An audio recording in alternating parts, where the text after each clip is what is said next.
What if there was a place?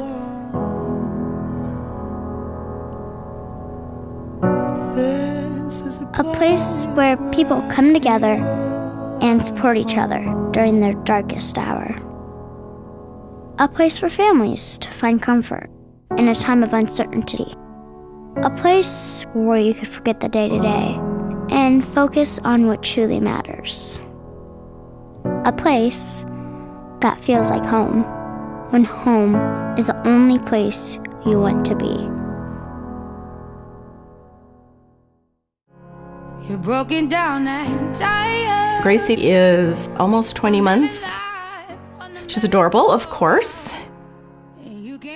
She's just an active, energetic little toddler. She's very spontaneous, very feisty. She's Gracie. Gracie is my miracle baby. She is not supposed to be here.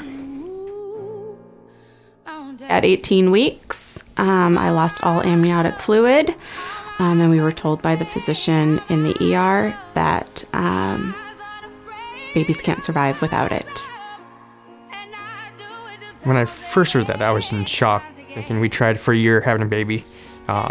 Everything happened so fast. I was still trying to figure out what's going on. We were left devastated that we were not going to have a baby. They said 90 to 95% chance that within the first week to week and a half, Sarah would lose the baby. The baby's heart would stop and they would have to induce labor and she would have to deliver her deceased baby. Gracie has 2 older sisters, and to tell them that they weren't going to have a little sibling was probably the hardest thing that I would have ever had to tell them. She made it to 24 weeks. On November 15th, she was born by C-section and was 2 pounds 4 ounces. She was a fighter. I realized how strong she is, and just when she grabbed my finger, that's when I could tell she was a living baby. I sat in the chair and they got me comfortable and they just placed Gracie right on my chest. I got to smell her head and she nuzzled right in. She knew it was her mom.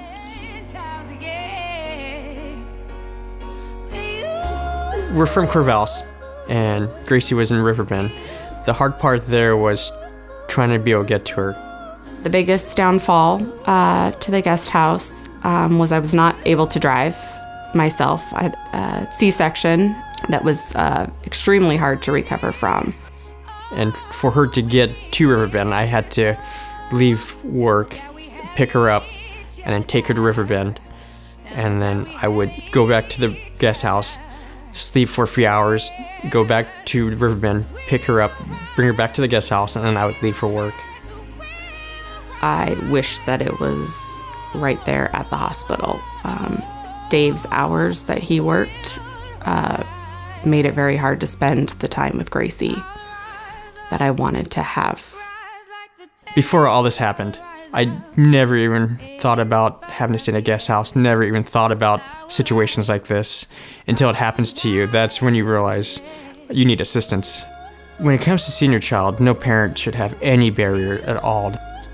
My plea, my statement is this guest house needs to get built for families to not have the barriers that I had to go through to see my baby in the NICU. If the guest house were on campus, it would mean they're just a walk away. They are so close to the ones that they love, and that's where they need to be. Together we can build this place. We can give comfort, offer support, and be a home away from home. We can make it happen, and it all starts right now.